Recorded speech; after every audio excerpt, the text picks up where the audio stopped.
Global warming started with our insatiable appetite for energy.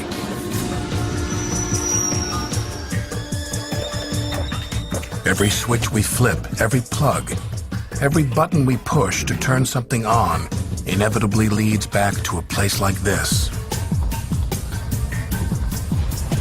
Nearly 90% of the world's energy starts as a fossil fuel. Coal, oil, natural gas. But the chemistry of burning fossilized remains of prehistoric plants and animals is inescapable. Carbon dioxide. These three fuels combined are the single largest source of CO2 emissions pouring into the atmosphere. They've enhanced the quality of life for generations. It's hard to imagine getting along without them. Product by product, it may not seem like a lot to make one pair of sunglasses or light one sign. But the carbon impact of everything we do adds up.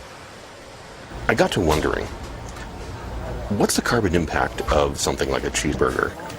Americans, all 300 million of us, eat an average of 3 cheeseburgers every week.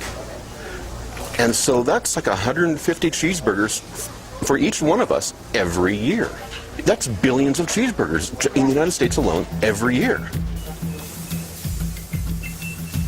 Among the scientists and other experts investigating climate change, Jaime Casio has staked out a unique territory.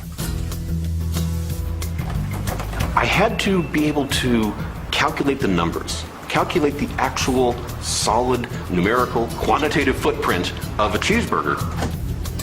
The carbon footprint means all the energy that was consumed every step of the way for each of a cheeseburger's component parts.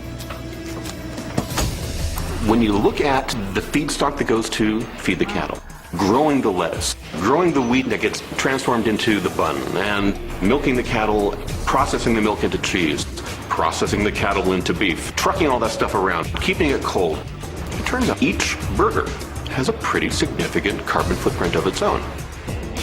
And carbon dioxide isn't the only greenhouse gas that's produced in the end.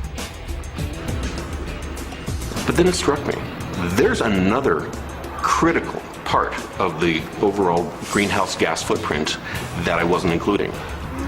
Methane. Methane from cattle.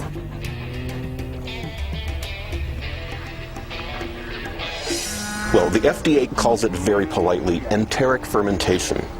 It's what comes out of the cow. And methane, as it turns out, is the equivalent of at least 23 units of carbon dioxide.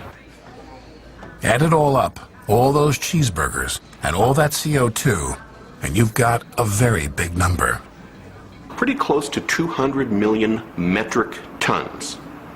200 million metric tons of carbon dioxide equivalent just from cheeseburgers in the United States.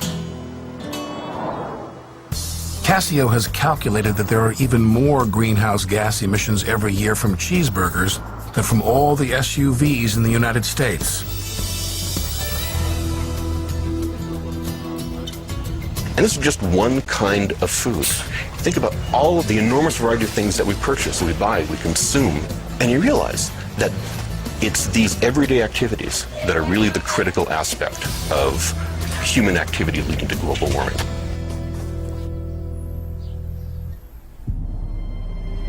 Even